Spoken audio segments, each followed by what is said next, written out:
अस्सलाम वालेकुम dear weights and पैरावेट्स। उम्मीद आप सब खैरियत से होंगे। मैं हूं आपका होस्ट डॉक्टर मोहम्मद काशिफ रजा। आज एक नए सेशन के साथ हाजिर खिदमत हूं।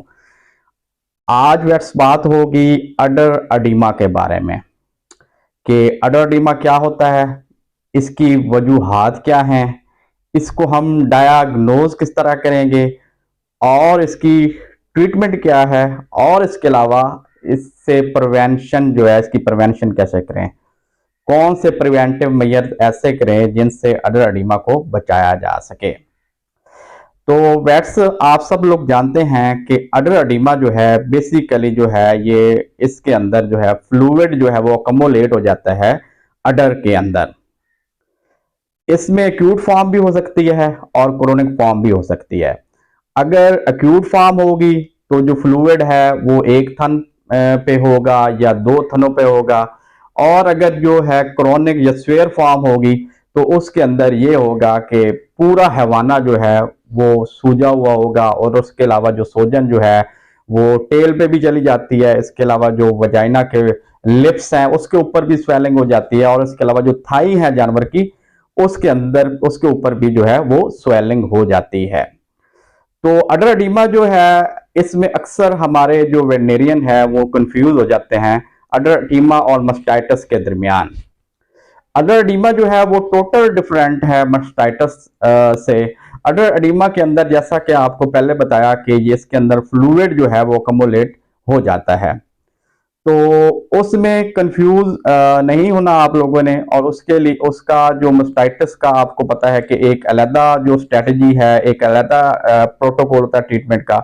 और जो अडर अडीमा है इसकी काजेज और इसकी स्ट्रेटजी ऑफ ट्रीटमेंट और इसका जो ट्रीटमेंट प्रोटोकॉल है वो काफी डिफरेंट है, टोटल ही डिफरेंट है। तो अडर अडीमा का जो अटैक है ये किसी भी जानवर के अंदर जो है बच्चा देने से पहले भी हो सकता है और बच्चा देने के बाद भी हो सकता है। जो हमारी साहिवाल नस्ल की गायें हैं उसके अंदर अडर अडीमा का जो मसला है वो बहुत ज्यादा होता है, और उसके अलावा जितनी भी हॉलस्टीन फ्रीजियन है उनके अंदर भी अडर अडीमा काफी हद तक हो सकता है। लेकिन देसी ब्रीड के अंदर जो हमारी इंडिजिनस ब्रीड है उसके अंदर साहिवाल के अंदर जो है अडर अडीमा का अटैक बहुत ज्यादा होता है। और अडरडीमा जो है वो जो हीफर्स होती हैं, फर्स्ट कामिंग होती हैं, उनके अंदर मैक्सिमम चांस होता है और मैक्सिमम जो है उनके अंदर अडीमा का जो अकरेंस है वो होता है बानिस्बत के जो सेकंड कावर हो या थर्ड कावर हो या फोर्थ जो है गेस्टेशन पीरियड के अंदर हो, उनकी निस्बत जो हीफर्स हैं उनमें इनका चांस बहुत ज्यादा हो जाता है अडरडीमा का। अब अडर अडीमा की वजूहात क्या है, तो ख्याल किया जाता है कि अडर अडीमा की काफ़ी सारी वजूहात हैं। उनमें से सबसे बड़ी वजह जो है वो मेटाबॉलिक चेंजेस हैं जो जानवर के लास्ट जो है स्टेट ऑफ प्रेगनेंसी के अंदर आती हैं। तो अडर अडीमा में ये होता है मोस्टली जो हीफर्स के अंदर, क्योंकि हीफर्स के अंदर जो है जो मिल्क का निज़ाम जो है, मिल्क जो वास्कुलेचर है वो पूरी तरह डेवलप नहीं होता। जब हीफर फाइनल लास्ट ट्राइमेस्टर के या फाइनल स्टेज ऑफ प्रेगनेंसी के अंदर होती है तो उस वक्त जो फीटस का साइज है वो प्रेशर डेवलप करता है नीचे वाली साइड पे। तो ब्लड जो है वो मूव करता है नीचे वाली साइड पे, क्योंकि नीचे वाली साइड पे जो है जो डेवलप वास्कुलेचर नहीं होता, वेन्स जो है इतनी डेवलप नहीं होती कि वो उस ब्लड को फ्लो को मैक्सिमम जो आ रहा है उसको जो है वो ड्रेन आउट कर सकें। तो फिर ड्रेन ना होने की वजह से जो है वो ब्लड जो है उधर अकोमोलेट होता है और लिम्फेटिक जो है वो भी उधर अकोमोलेट हो जाता है। तो उसके जो इकट्ठा होने की वजह से वहां पर उसकी अकोमोलेशन की वजह से जो है ये अडर अडीमा का चांस मैक्सिमम हो जाता है। तो और इसके अलावा इसके और भी काफी सारी वजूहात हैं। इसकी सबसे बड़ी वजह जो है, अगर आप जानवर को एक ही जगह पर बांधे रखेंगे प्रेग्नेंट जानवर को, तो उसमें भी चांस है कि मैक्सिमम चांस है कि उसकी एक्सरसाइज ना होने की वजह से उसके अंदर अडर का अक्रेंस बहुत ज्यादा हो सकता है। और उसके अलावा जो हम डाइट दे रहे होते हैं अपने एनिमल को जो बच्चा देने से पहले, तो उसके अंदर अगर हम नमकियात का इस्तेमाल उनकी डाइट के अंदर बहुत ज्यादा करते हैं। नमकियात में दो चीजें बहुत इंपॉर्टेंट है, एक पोटाशियम सोर्स और दूसरा दूसरा सोडियम सोर्स। अक्सर ये होता है कि हमारे जो किसान भाई होते हैं वो जब जानवर गब्बन होता है तो उनकी खुरली के अंदर जो है वो नमक जो है वो डाल देते हैं, तो वो जानवर के लिए एक फ्री चॉइस होती है कि वो उसको जितना खाए खा सकें। तो उन दिनों में अगर आप नमक देना भी चाहते हैं तो डल्लियों की शक्ल में जो है वो उस फार्मर को गाइड करें कि वो डलियों की शक्ल के अंदर या ब्लॉक की शक्ल के अंदर नमक रखें। अगर देना भी चाहे, अव्वल तो कोशिश करें ना दें, लेकिन अगर देना भी चाहें तो ब्लॉक की शक्ल में या डलियों की शक्ल में खुरली में जो है वो रखें, ताकि वो उन्हें चाट कर ज्यादा से ज्यादा नमक अंदर ना ले जा सके। और उसके अलावा कुछ ऐसी डाइट जिनके अंदर सोडियम बाइकार्बोनेट का हम इस्तेमाल करेंगे तो उसके अंदर भी अडर एडिमा का जो है अटैक बहुत ज्यादा होगा। और उसके अलावा अगर हम अपने जानवर की खुराक के अंदर जो है मैग्नीशियम सोर्स जो है वो नहीं दे रहे या ना होने के बराबर बहुत कम दे रहे हैं तो उस जानवर के अंदर भी अडर एडिमा का चांस जो है वो बहुत ज्यादा हो जाता है। और उसके अलावा ऐसे जानवर जिनके अंदर जब हम जो वो फाइनल स्टेज ऑफ प्रेगनेंसी के अंदर होते हैं तो हम जो है ग्रेन्स का इस्तेमाल बहुत ज्यादा करते हैं। तो ग्रेन्स का इस्तेमाल जिन जानवरों के अंदर होता है तो उन जानवरों के अंदर भी जो है अडर एडिमा का जो है मैक्सिमम चांस बन जाता है। तो फार्मर्स को गाइड करें कि स्पेशल डाइट के हवाले से कि वो डाइट के अंदर जो है नमकियात का इस्तेमाल कम करें, मैग्नीशियम सोर्स जो है उसको अवेलेबल रखें और जितनी जानवर की जरूरत है वो उस चीज में उनको दें।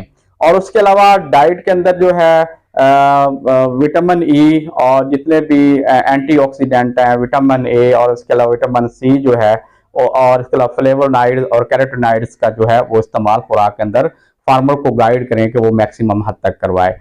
अब हम इसको डायग्नोज किस तरह करेंगे? तो जैसा मैंने आपको बताया कि अडर एडिमा जो है वो हीफर्स के अंदर बहुत ज्यादा होता है और उसके अलावा बच्चा देने से पहले भी हो सकता है और बच्चा देने के बाद भी हो सकता है। तो इसमें सबसे बड़ा डायग्नोज का ये होता है कि जब आप उस सूजे हुए थन पे उंगलियां प्रेस करेंगे तो उंगलियों के निशान जो है वो उधर प्रिंट हो जाएंगे, उधर जो आपकी फिंगर हैं वो ऊपर प्रिंट होंगे। बेशक आप जो उंगलियां जो है वो पीछे हटा लेंगे लेकिन फिर उसके बावजूद भी जो है उंगलियों के निशान थन के ऊपर या हवाने पर जहां आप प्रेस करेंगे वहां पर जो है वो फिंगरप्रिंट हो जाएंगे। तो ये जो सबसे बड़ा जो है डायग्नोज है अडर एडिमा का। तो इसको आप लोगों ने जो है एक मस्टाइटिस से बिल्कुल कोरिलेट नहीं करना, क्योंकि मस्टाइटिस जो है वो एक अलग इशू है। हाँ, ये बात हम जरूर कह सकते हैं कि अडर एडिमा जो है वो मस्टाइटिस का एक प्री डिस्पोजिंग फैक्टर हो सकता है अगर हम इसको प्रॉपर तरीके से जो है ट्रीटमेंट नहीं करेंगे। तो ये है जी इसका डायग्नोज करने का तरीका। अब ट्रीटमेंट अब हमने क्या करनी है? तो ट्रीटमेंट के लिए इसमें जो फ्लूइड को हमने ड्रेन आउट करना होता है तो उसके लिए जो हम जो है सबसे ज्यादा जो फ्लोसिमाइड जो है डायूरेटिक्स जो है उनका इस्तेमाल करवाते हैं। तो ये यहाँ पर बात ज़हन में रखिएगा, अक्सर ये डाउट होता है कि डायूरेटिक्स जो हैं वो प्रेगनेंसी सेफ नहीं होते। ऐसी कोई बात नहीं है। अगर आप 3-4 दिन डायूरेटिक्स देते भी हैं तो उसका प्रेगनेंसी पे कोई इफेक्ट नहीं होता। तो आप डायूरेटिक जो है वो 2 mg पर kg बॉडी वेट के हिसाब से डेली 3 से 4 दिन तक आप जानवर को लगा सकते हैं। तो और उसके अलावा जो दूसरी चीज, क्योंकि इधर सबसे बड़ी वजह होती है कि ऑक्सीडेटिव जो प्रेशर है वो बहुत ज्यादा होता है और उसको खत्म करने के लिए हमें एंटी ऑक्सीडेंट देने की जरूरत होती है। तो एंटी ऑक्सीडेंट देने के लिए आप जो है विटामिन सी जो है वो आप इस्तेमाल करवा सकते हैं। विटामिन सी के अलावा जो विटामिन ए डी ई है उस इंजेक्शन जो मार्केट के अंदर आते हैं वो भी आप डेली बेस पे अपने जानवर को लगा सकते हैं। इसके अलावा जो आपने इसकी ट्रीटमेंट में करना है, क्योंकि जहां पर एडिमा होगा वहां पर हिस्टामिन का रिलीज बहुत ज्यादा होगा, तो यहाँ पर एंटी हिस्टामिनिक जो ड्रग है जिसमें आपका क्लोरोफेनेरमिन मेलिएट हो गया, एवल इंजेक्शन जो पाकिस्तान के अंदर आता है वो भी आप डेली बेस पर अपने जानवर को लगाएंगे। यहाँ पर एक बात ज़हन में रखिएगा कि आपने यहाँ पर एंटीबायोटिक का इस्तेमाल बिल्कुल नहीं करवाना, क्योंकि ये मास्टाइटिस नहीं है।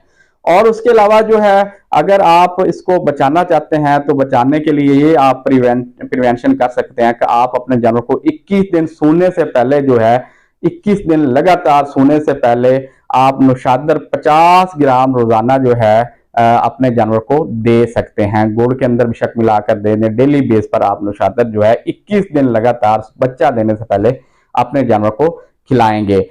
और बच्चा देने से पहले जानवर की खुराक के अंदर कोशिश करें कि विटामिन ई और जो है विटामिन ए और विटामिन सी और मैग्नीशियम सोर्स जो है वो अपने जानवर की डाइट में जो है वो शामिल करें। इसके अलावा आप ग्लूकोकॉर्टिकोस्टेरॉइड का इस्तेमाल भी कर सकते हैं। अगर प्रेग्नेंट जानवर हैं तो कोशिश करें वहां पर non steroid anti inflammatory drugs जो NSAIDs हैं वहां पर इस्तेमाल करें। तो वहां पर आप मेलॉक्सिकेम जो है इंजेक्शन जो है वो इस्तेमाल कर सकते हैं। और अगर बच्चा जानवर ने दे दिया हुआ है तो यहाँ पर आप जो है बेशक ग्लूकोकॉर्टिकोस्टेरॉइड का जो शाट 2 से 3 दिन जो है वो आप लगा सकते हैं। अगर जानवर गब्बन भी है तो ऐसा कोई मसला नहीं है, आप सिंगल शॉट जो है ग्लूकोकॉर्टिकोस्टेरॉइड का दे सकते हैं। इसके अलावा जो मोस्ट इम्पोर्टेंट चीज है वो जो आप करेंगे विटामिन ई का इंजेक्शन, पहले भी मैं आपको बता चुका हूँ। विटामिन ई सेलेनियम का इंजेक्शन मार्केट के अंदर आते हैं, तो वो भी अपने जानवर को डेली बेस पे आप जो है वो लगा सकते हैं। तो इसके अलावा जो ट्रीटमेंट के अंदर जो हार्ट मसाज है वो बेशक आप हाथ से करते हैं या हार्ट पैड मिलते होते हैं, उनसे आपने जानवर का 2 से 3 दफा आपने मसाज लाजमन करना है। इससे ये फायदा होगा कि जो वीनस सिस्टम है, जो ब्लड का फ्लो ज्यादा होगा तो अड्रेडिमा के कम होने के चांस मैक्सिमम हो सकते हैं। इसके अलावा जो है अगर जानवर के बच्चा देने से पहले अड्रेडिमा का इशू आया है तो आप जो बच्चा देने से पहले जो थनों के अंदर से 1 से 2 दफा दिन में दूध निकाल दिया करें।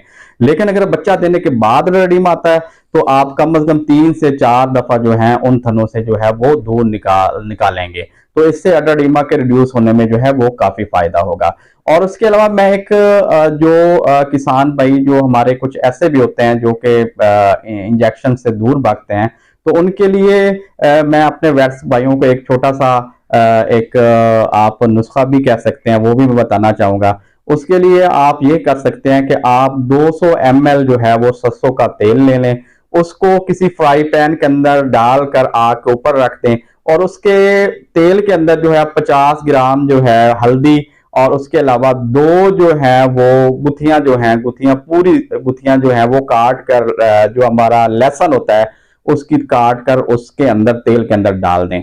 जब थोड़ा सा आप गर्म कर लें, जब गर्म हो जाए उसके अंदर एक खुशबू आना शुरू हो जाएगी, तो फिर आपने उतार कर ठंडा कर लेना है। और जो अड्रेडिमा का जिधर स्वेलिंग है, चाहे वो स्वेलिंग आगे नाक तक है या पीछे पूरे जो हवाने के ऊपर है, उसके ऊपर दिन में 1 दफा जो है इस तेल से या इस जो प्रिपरेशन आपने तैयार किया इससे आपने मालिश करनी है।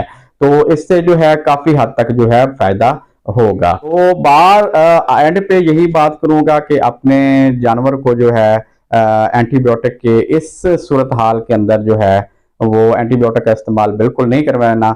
जैसा कि पहले भी आपको बता चुका हूं कि ये एक प्रीडिस्पोजिंग फैक्टर है मास्टाइटिस के लिए और अडर क्लिफ्ट के लिए। तो फिर खुदा न खास्ता ऐसा कोई इशू हो तो फिर आप बेशक जो है एंटीबायोटिक का इस्तेमाल जो है वो करवा सकते हैं। तो तमाम दोस्तों से एक दफ़ा फिर जो है रिक्वेस्ट है कि मेरे चैनल को जो है वो सब्सक्राइब कर दें। अगर आपको मेरी वीडियोस अच्छी लगती हैं तो नीचे कमेंट्स तो आपके मैं पढ़ता रहता हूं, तो इंशाल्लाह कोशिश भी करता हूं कि कमेंट्स के मैं जो है वो जवाब दे सकूं। तो दुआओं में याद रखिएगा, मिलते हैं नेक्स्ट सेशन के अंदर। अल्लाह हाफिज।